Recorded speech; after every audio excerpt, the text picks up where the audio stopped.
सुप्रभात बच्चों। आइए आज का पेपर शुरू करते हैं।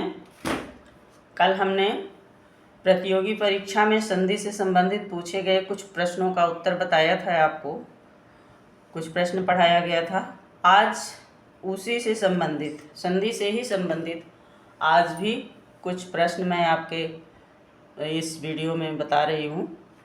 तो सबसे पहला क्वेश्चन है कि दो वर्णों के मेल से होने वाले विकार या परिवर्तन को क्या कहते हैं। 4 ऑप्शन है इसमें। फिर से एक बार क्वेश्चन देख लेते हैं। दो वर्णों के मेल से होने वाले विकार या परिवर्तन को कहते हैं, मतलब क्या कहते हैं। तो पहला ऑप्शन है संधि, उपसर्ग, समास या प्रत्यय।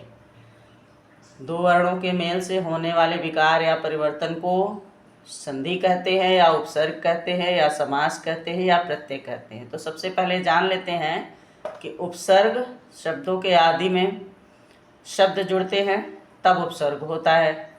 जैसे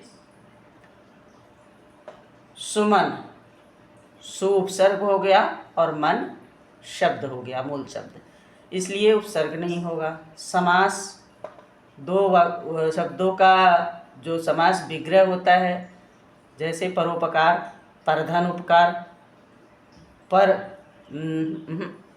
क्षमा कीजिएगा, परोपकार यानी दूसरों का उपकार करने वाला है जो, अगर ऐसे करेंगे तो यहाँ पे कर्मधारय समास होगा, तो समास विग्रह उसमें होता है, इसलिए समास नहीं होगा। प्रत्यय शब्दों के पीछे जो जुड़ते हैं, जैसे सुंदर में ता जुड़ गया तो सुंदरता हो जाएगा, तो ये नहीं होगा। बचा संधि। तो दो वर्णों के मेल से होने वाले विकार या परिवर्तन को कहते हैं संधि। बात समझ में आ गई। दूसरा क्वेश्चन, निम्न संधि विच्छेद के लिए सही विकल्प है। एक शब्द है नीचे, एक संधि विच्छेद है सुधन उक्ति, जाहिर सी बात है सूक्ति शब्द है। क्या शब्द है? सूक्ति। तो इसका पहला ऑप्शन है शक्ति, दूसरा ऑप्शन है शक्ति, तीसरा ऑप्शन है सूक्ति, चौथा ऑप्शन है शैक्ति। तो यहाँ पे जाहिर सी बात है कि ऊ और ऊ मिलते हैं तो बड़ा ऊ होता है, ये गुण संधि है। ऊ और ऊ मिलकर बड़ा ऊ होते हैं। तो यहाँ पे छोटा ऊ है, यहाँ पे छोटा ऊ है, दोनों, ये मात्रा छोटा ऊ है और ये स्वर का छोटा ऊ है, तो दोनों मिलाकर होंगे क्या? बड़ा ऊ होंगे। ऊ धन ऊ बराबर ऊ होता है। ऊ धन ऊ बराबर क्या होगा? बड़ा ऊ। और छोटा ऊ की पहचान ये है, जो छोटा ऊ ये है, और बड़ा ऊ की पहचान ये है, जो बड़ा ऊ ये है। बातें समझ में आ गई। तो ये तीसरा ऑप्शन शक्ति नहीं होगा, शेक्ति नहीं होगा, सैक्ति नहीं होगा, ये तीसरा ऑप्शन है सूक्ति, ये होगा। ऊ और ऊ मिलकर ऊ होते हैं, तो ये सूक्ति सही ऑप्शन है। तीसरा क्वेश्चन है, पवन का संधि विच्छेद है।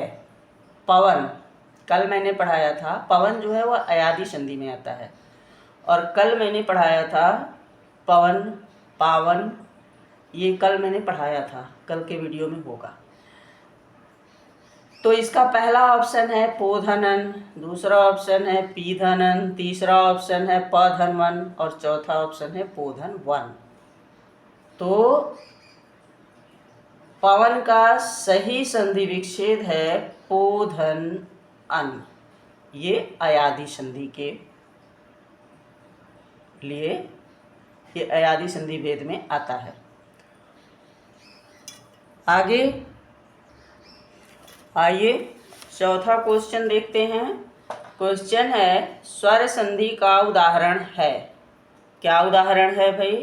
अन्वय, किंचित, तद्रुप, निरस।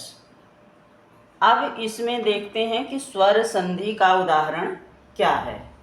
तो स्वर संधि की परिभाषा होती है कि जहाँ दो वर्णों का मेल हो वहाँ स्वर संधि होता है।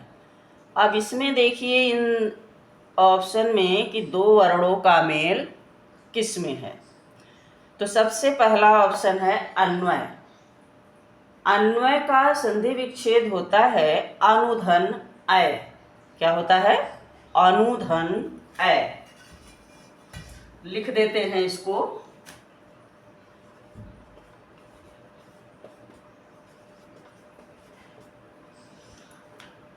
अनुधन अय। और ये यण संधि के अंतर्गत आता है।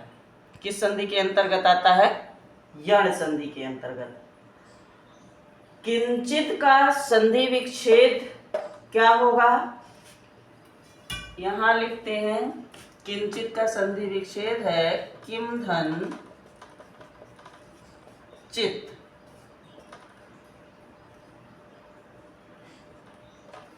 किम धन चित। तो ये हमारा किम और चित दोनों में व्यंजन का वर्णों का समावेश है। दोनों में किसका समावेश है? व्यंजन वर्णों का। इसलिए ये व्यंजन संधि के अंतर्गत आता है। ये हो गया यण संधि और ये हो गया व्यंजन संधि। अब आता है हमारा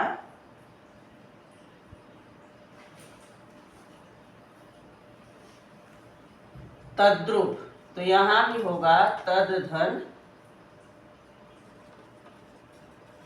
अरूप और उसके बाद आता है नीरस। उसके बाद आता है नीरस। तो यहां होगा निह धन रस और ये आएगा विसर्ग में। अब पूछ रहा है कि स्वर संधि का उदाहरण इसमें से क्या है। तो अन्वय, अनुधन अय, यण संधि। और संधि कितनी होती है? दीर्घ संधि, गुण संधि, यण संधि, वृद्धि संधि, अयादि संधि, पूर्वरूप संधि। ये 6 संधियां होती हैं जिसमें अन्वय जो है वह यण संधि के अंतर्गत आता है, इसलिए यह स्वर संधि का उदाहरण है।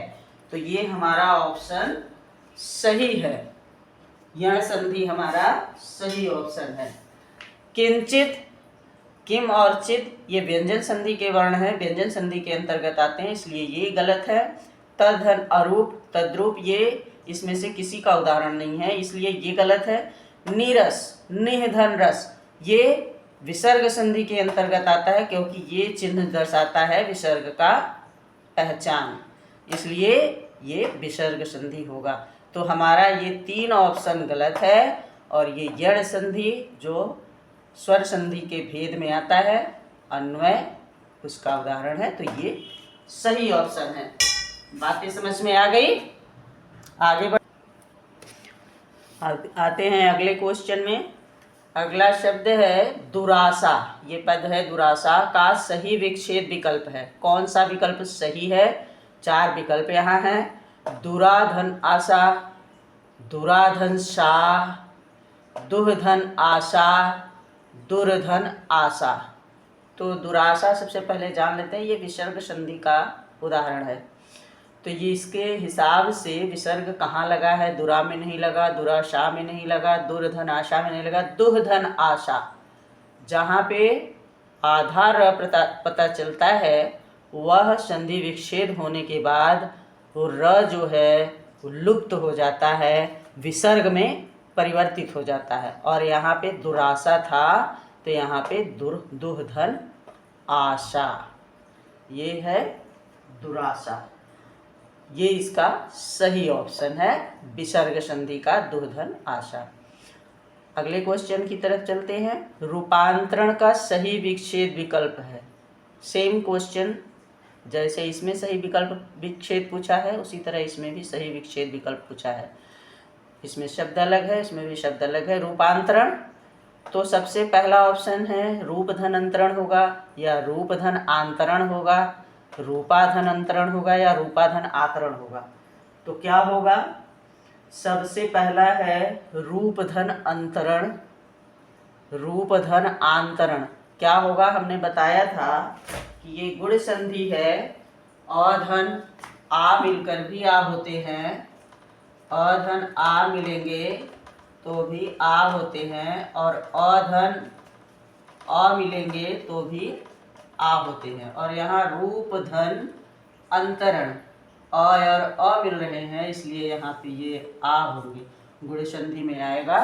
और ये सही ऑप्शन है रूप धन अंतरण। बातें समझ में आ गई? आपको 6 क्वेश्चन हमने संधि के आज ऑप्शन सहित। ठीक है, तो आज का हमारा ये वीडियो पूरा हुआ। आगे फिर अगले वीडियो में मिलेंगे कुछ इस तरह के प्रश्नों के साथ। धन्यवाद। चैनल को सब्सक्राइब कीजिए। आज के लिए इतना ही।